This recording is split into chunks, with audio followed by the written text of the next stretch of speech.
बहुत बहुत स्वागत है आप सभी का पढ़ाई करें ऑनलाइन पर। आज की क्लास के माध्यम से हम देखेंगे। आज की क्लास में finally BA second semester economics यानी अर्थशास्त्र का मैं पूरा क्वेश्चन पेपर लेके आ चुका हूँ। ये क्वेश्चन पेपर आपका एमजी के बीपी का है, यानी महात्मा गांधी काशी विद्यापीठ यूनिवर्सिटी वाराणसी का है। जैसा कि सभी को पता होगा 2024 के एग्जाम का जो आपका पेपर लगा हुआ है, 25 जून को आपका पेपर लगा हुआ है।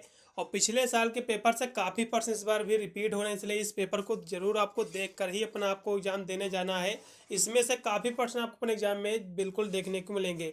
वीडियो को ज़्यादा से ज़्यादा शेयर कर देना। चैनल पर फर्स्ट टाइम भी कर रहे हो तो वीडियो को लाइक करके चैनल को जरूर सब्सक्राइब कर लेना, क्योंकि मैं चैनल पर बीए बीएससी के हाल सेमेस्टर की एग्जाम की तैयारी कराता हूँ, जिसकी वजह से अपने एग्जाम में आप अच्छे मार्क्स प्रिंट कर सकते हैं। चलेगा, हम प्रश्नों को सॉल्व कराने का प्रयास करेंगे, क्योंकि पेपर भी आपका लगा हुआ है। तो ये एकदम पेपर की बात करें तो पेपर 2 घंटे करने का आपका समय निर्धारित रहेगा। ये पेपर आपका मेजर का है, ठीक है। 2 घंटे करने का आपका समय निर्धारित रहेगा। पूरा पेपर जो रहेगा आपका 75 नंबर का रहेगा। 75 इसमें आपके एमसीक्यू क्वेश्चन भी पूछे गए हैं। सभी प्रत्येक प्रश्न आपका जो है एक एक नंबर का रहेगा। चलेगा, हम प्रश्नों को पढ़ेंगे।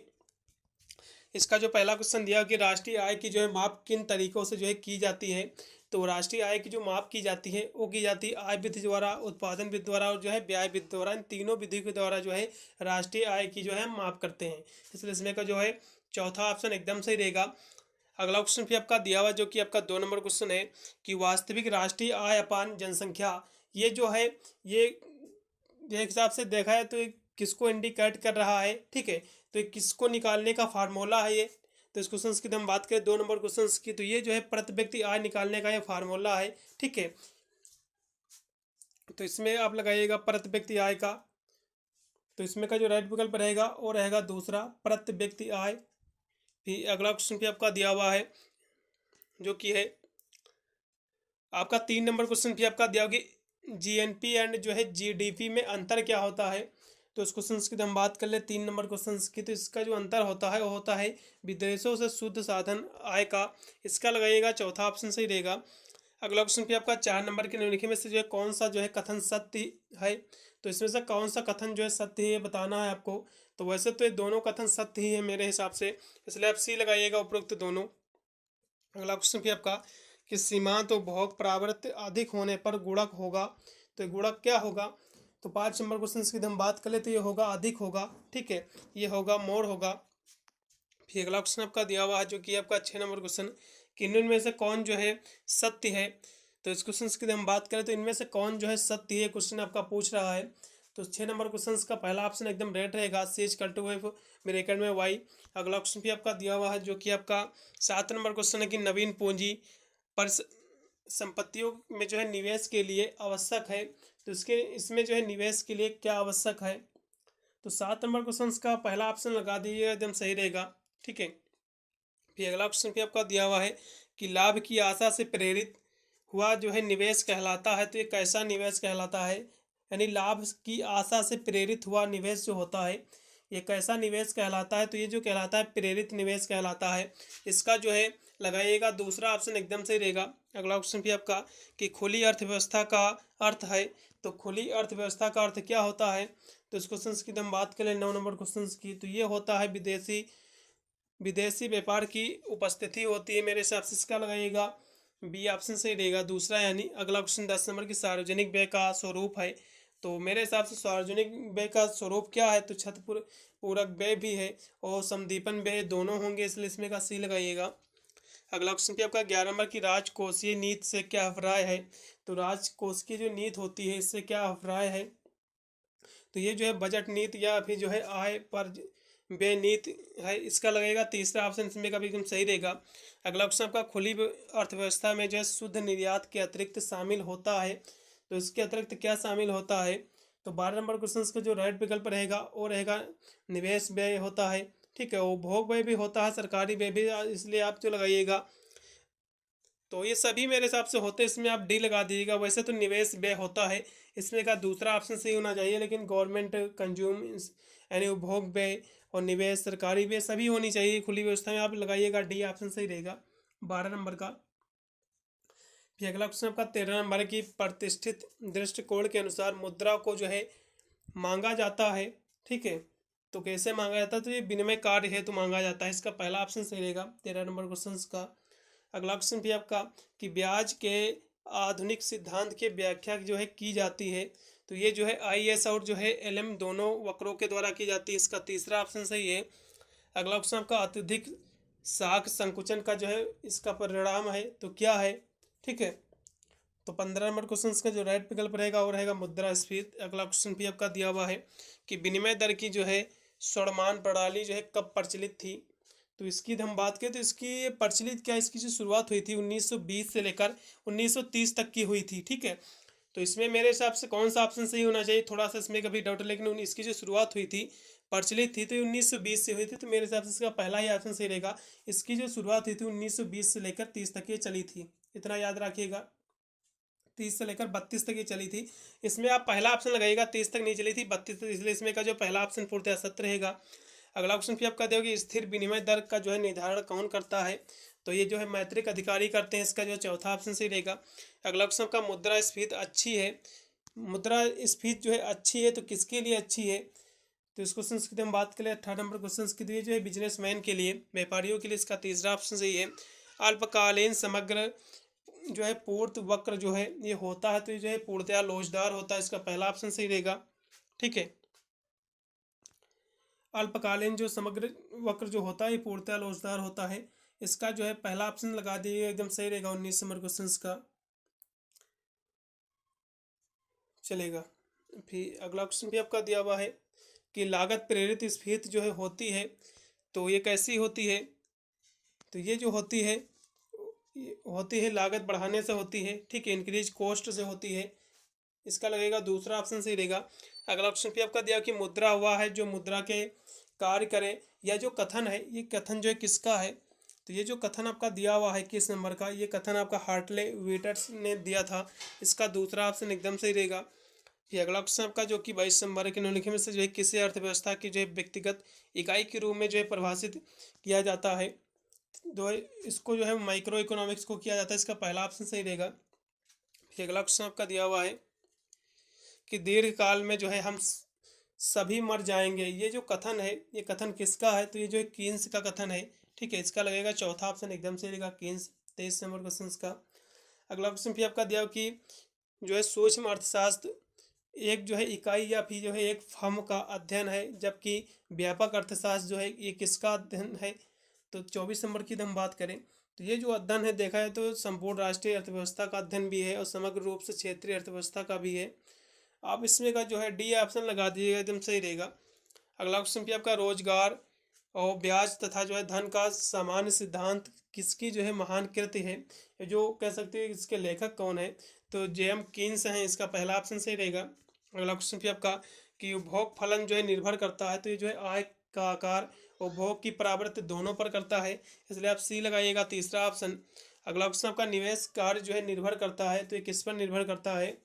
तो ये जो है मार्जिनल एफिशिएंसी ऑफ कैपिटल यानी पूंजी की जो है दक्षता पर, इसका जो है डी ऑप्शन सही रहेगा। अगला क्वेश्चन भी आपका 28 नंबर की आप पूंजी की जो है सीमांत दक्षता का निर्धारण कैसे करेंगे? तो इसके दो करेंगे जो है संभावित उपज के द्वारा और पूंजीगत जो है परिसंपत्तियों की आपूर्ति कीमत से, आप लगाइएगा इसमें का तीसरा दोनों से। अगला क्वेश्चन आपका भारत में मौद्रिक नीति का जो है कार्यान्वयन कौन जो है करता है? तो ये जो है स्टेट SBI करता है। वैसे तो देखा है एक हिसाब से 29 नंबर की हम बात करें तो वैसे SBI लगा दीजिएगा, वैसे तो RBI करता है। ठीक है, लेकिन RBI नहीं दिया हुआ इसलिए आप SBI भी इसी की है, तो आप इसमें का दूसरा ऑप्शन सही रहेगा। अगला क्वेश्चन भी आपका दिया हुआ है जो कि निम्नलिखित में से कौन सा कथन जो है दो क्षेत्रीय अर्थव्यवस्था के बारे में सही सटीक है? तो दो क्षेत्रीय अर्थव्यवस्था में जो फर्म और सरकार शामिल है, पहला ऑप्शन ही लगाइएगा, एकदम सही रहेगा। अगला क्वेश्चन आपका ट्रांसफर पेमेंट है, तो ट्रांसफर पेमेंट क्या होती है? तो बिना किसी सामान का आदान प्रदान किए बिना भुगतान, बिल्कुल इसका जो तीसरा ऑप्शन सही है।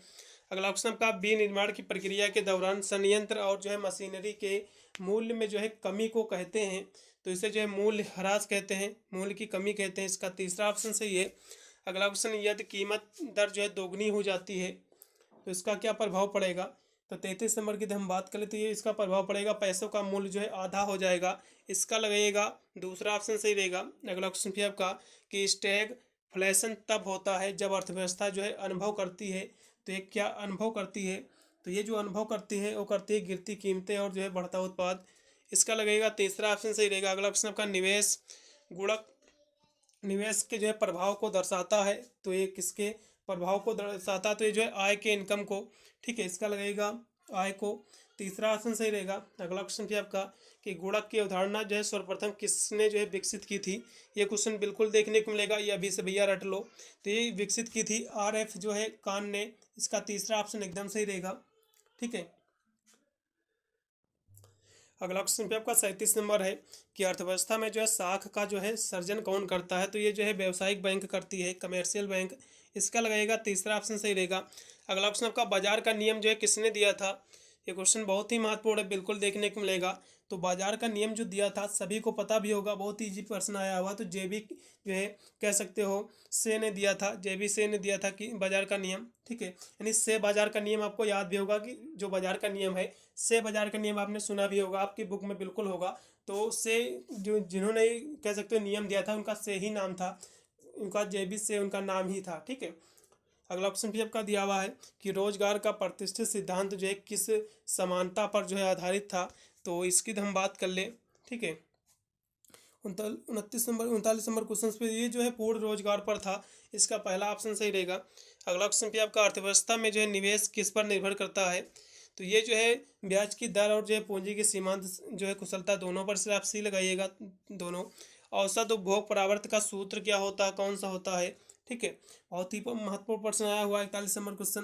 तो इसका जो आप लगा दीजिएगा, इसमें का जो रहेगा C/Y। इसका जो है दूसरा ऑप्शन सही रहेगा। अगला ऑप्शन आपका कि गुणक निर्भर करता है। तो गुणक जो होता है ये किस पर निर्भर करता है। 42 नंबर क्वेश्चन बहुत ही महत्वपूर्ण है। तो ये जो निर्भर करता है सीमांत उपभोग परावर्त पर, पहला ऑप्शन सही है।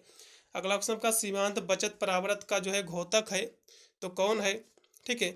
तो MPC-1 है, इसका लगेगा तीसरा ऑप्शन सही रहेगा। अगला ऑप्शन भी आपका कि कीन्स के ब्याज सिद्धांत को कहते हैं। तो इसके ब्याज सिद्धांत जो इसका था, तो इसको जो है क्या कहते हैं, तो इसको कहते हैं ब्याज का जो है कह सकते हो ब्याज का तरलता, आपका पसंदगी सिद्धांत। इसका लगेगा डी ऑप्शन सही रहेगा। अगला क्वेश्चन आपका कि सटनिस कौन सा क्वेश्चन दिया चलिएगा, हाँ, ये आपका जो दिया हुआ है कि सट्टा उद्देश्य के लिए जो है मुद्रा की मांग जो है निर्भर है। तो इसकी जो मांग है ये किस पर निर्भर है, तो इसकी जो मांग निर्भर है ब्याज दर पर निर्भर है, पहले ही ऑप्शन सही रहेगा, यानी रेट ऑफ इंटरेस्ट। अगला क्वेश्चन भी आपका कि वस्तु बाजार में जो है संतुलन के लिए आवश्यक है। तो Y= जो है आई जरूरत इसकी है, ठीक है। अगला क्वेश्चन भी आपका कि फिलिप्स वक्र किसके बीच संबंध बताता है, ठीक है। तो ये जो है किसके बीच जो है ये संबंध को जो है बताता है। तो ये जो है गरीबी और जो बेरोजगारी की दर को, ठीक है, इसका पहला ऑप्शन सही रहेगा। अगला क्वेश्चन भी आपका कि एक अर्थव्यवस्था के भुगतान खाते का जो है संतुलन संबंधित है। तो ये जो है किससे संबंधित है। तो 48 नंबर क्वेश्चन का जो राइट विकल्प रहेगा वो रहेगा विदेशी क्षेत्र से, यानी एक्सटर्नल सेक्टर से। इसका दूसरा ऑप्शन सही रहेगा। अगला क्वेश्चन भी आपका कि माल के आय और जो है आयात के जो है संतुलन को जो है क्या कहते हैं। तो ये जो है बैलेंस ऑफ ट्रेड कहते हैं, इसका लगाइएगा। चौथा ऑप्शन सही रहेगा, व्यापार का संतुलन कहते हैं। 49 नंबर क्वेश्चन का अगला क्वेश्चन पे आपका 50 नंबर है कि विनिमय दर है। तो विनिमय दर जो है ये क्या है, ठीक है। तो विनिमय दर जो है ये है सोने के जो है सापेक्ष एक मुद्रा की कीमत है, इसकी लगाइएगा। पहला ऑप्शन एकदम सही रहेगा, इसमें का पहला विकल्प सही है। अगला क्वेश्चन भी आपका कि भुगतान शेष जो है सदैव होता है। तो ये जो है ऑलवेज जो है कह सकते हो बैलेंस होता है, संतुलित होता है, इसका दूसरा ऑप्शन सही है। दीर्घकालीन फिलिप वक्र होता है। तो ये जो है कैसा होता है, ठीक है। तो इसमें का 52 नंबर क्वेश्चन का जो राइट विकल्प रहेगा वो रहेगा बी, ऊपर से जो है नीचे की ओर ढालू। इसका बी ही ऑप्शन सही रहेगा। अगला क्वेश्चन भी आपका कि फिलिप्स ने जो है अपने सिद्धांत के प्रतिपादन में किस विदेश के जो है ऐतिहासिक आंकड़ों का जो है उपयोग किया था। तो ब्रिटेन के, ठीक है, यानी यूनाइटेड किंगडम के किया था, ब्रिटेन के। इसका जो है दूसरा ऑप्शन सही। अगला क्वेश्चन का कि व्यापारिक बैंकों द्वारा उदार नीति का जो है परिणाम है। तो क्या है, तो मुद्रास्फीति और मुद्रा संकुचन और निष्पन्द स्फीति, सभी इसलिए डी लगाइएगा इनमें से सभी। अगला क्वेश्चन का कि मुद्रास्फीति हानिप्रद है। तो ये जो है किसके लिए हानिप्रद, जो है लेबरों के लिए है, ठीक है। इसका जो है तीसरा ऑप्शन सही रहेगा। दीर्घकालीन समग्र पूर्ति वक्र होता है। तो जो है हमेशा लोचदार होता है, ठीक है। इसका जो है चलेगा, पहला ऑप्शन लगाइएगा। अगला क्वेश्चन का एलएम वक्र जो है दाईं ओर जो है खिसकता है। दाईं ओर खिसकता है, आपका 57 नंबर क्वेश्चन जो आपका दिया हुआ है। तो इसमें आप सी लगा दीजिएगा, मेरे हिसाब से सही रहेगा। अगला क्वेश्चन भी आपका दिया कि संकुचित विनिमय नीति में जो है IS वक्र में जो है परिवर्तन होता है। तो ये जो है IS वक्र स्थिर रहता है, ठीक है। इसमें लगाइएगा, मेरे हिसाब से तीसरा ऑप्शन सही होना चाहिए। IS और LM वक्र में जो है प्रतिष्ठित विचारधारा से जो है प्राप्त होता है। तो ये IS और LM दोनों वक्र प्राप्त होते हैं, इसका लगेगा सी ऑप्शन। IS और LM का जो है विश्लेषण है, तो ये जो विश्लेषण इसका है अल्पकालीन विश्लेषण है, ठीक है, यानी शॉर्ट टर्म एनालिसिस है। अगला क्वेश्चन भी आपका कि बैंक दर में परिवर्तन द्वारा जो है साख नियंत्रण करने का जो है अधिकार जो है ये किससे है। तो रिजर्व बैंक ऑफ इंडिया को हो या फिर किसको है। तो 61 नंबर क्वेश्चन का जो राइट विकल्प रहेगा वो रहेगा समस्त व्यापारिक बैंकों को, ठीक है, कमर्शियल बैंकों को। 61 नंबर क्वेश्चन का जो राइट रहेगा पहला लगाइएगा। अगला क्वेश्चन भी आपका कि नैतिक दबाव है, तो नैतिक दबाव जो है गुणात्मक है, ठीक है, क्वालिटेटिव है, गुणात्मक इसका लगेगा दूसरा ऑप्शन सही रहेगा। अगला ऑप्शन आपका साख निर्माण का आधार है, तो साख निर्माण का जो आधार है वो क्या है। तो 63 नंबर क्वेश्चन का जो राइट विकल्प रहेगा वो रहेगा केंद्रीय बैंक में जो है जनता की प्राथमिक जमाएं, पहला ऑप्शन लगाइएगा। अगला क्वेश्चन भी आपका कि व्युत्पन्न जमाओं को कहते हैं, तो इसको जो है बैंकों द्वारा उत्पन्न की गई जमा है, इसका पहला ऑप्शन सही रहेगा। अगला क्वेश्चन भी आपका कि कीन्स के जो है किस सिद्धांत का जो है मुख्य आधार जो है तरलता जो है पसंदगी था, ठीक है, तो कौन था, तो रोजगार का सिद्धांत था, इसका लगेगा 65 नंबर क्वेश्चन का रोजगार सिद्धांत। अगला क्वेश्चन कीन्स ने जो है तरलता पसंदीदगी में जो है अधिक ध्यान दिया था, तो ये जो है पूर्त पक्ष और जो है मांग पत्र दोनों को मेरे हिसाब से सी लगा दीजिएगा। फिशर में जो है समीकरण में जो है टी से क्या अफराय है, तो फिशर में जो टी है इससे क्या अफराय है, ठीक है। तो 67 नंबर क्वेश्चन का जो राइट विकल्प रहेगा रेट ऑफ इंटरेस्ट रहेगा, ठीक है। इसका मेरे हिसाब से जो राइट विकल्प रहेगा कौन सा होना चाहिए, तो ये थोड़ा सा इसमें से मेरे को डाउट है। वैसे तो इसमें आप लगाइएगा डी ऑप्शन सही रहेगा, वस्तु और सेवा का मैत्रिक मूल्य, ठीक है। अगला क्वेश्चन भी आपका दिया हुआ है कि मुद्रा की मांग जहां मुद्रा की जो है पूर्ति के बराबर होती है, तो ये जो है ब्याज दर का यानी रेट ऑफ इंटरेस्ट का, इसका लगेगा चौथा ऑप्शन सही है। प्रोफेसर के जो है समीकरण को लिखते हैं, तो इसके समीकरण को कैसे लिखते हैं, तो इसका जो समीकरण होता है वो होता है क्या होता है, सभी को पता भी होगा। 69 नंबर क्वेश्चन का राइट विकल्प तो ये होता है M V equal to PT होता है, क्या होता है, ये होता है MV इजकल टू PT होता है, सभी को पता भी होगा, ठीक है। तो इसमें का मेरे हिसाब से PT इजकल टू MV दिया हुआ, तो दूसरा ऑप्शन सही होना चाहिए, आप दूसरा लगाइएगा। अगला क्वेश्चन भी आपका कि मुद्रा का चलन वेग जो है संबंधित है, तो ये जो इसका चलन वेग जो है मुद्रा का ये किससे संबंधित है, तो ये जो संबंधित है क्वांटिटी थ्योरी ऑफ मनी से, मुद्रा परिणाम सिद्धांत से, पहला ऑप्शन सही रहेगा। नगद भुगतान समीकरण का प्रतिपादन जो है किसने किया था, तो फिशर ने किया था, इसका जो तीसरा ऑप्शन एकदम सही रहेगा। 71 नंबर क्वेश्चन का अगला क्वेश्चन भी आपका कि बैठी मुद्रा किस दृष्टिकोण से संबंधित है, तो ये जो है नगद शेष दृष्टिकोण से यानी कैश बैलेंस अप्रोच से, पहला ऑप्शन इसमें का एकदम सही रहेगा, ठीक है, पहला ऑप्शन एकदम राइट है।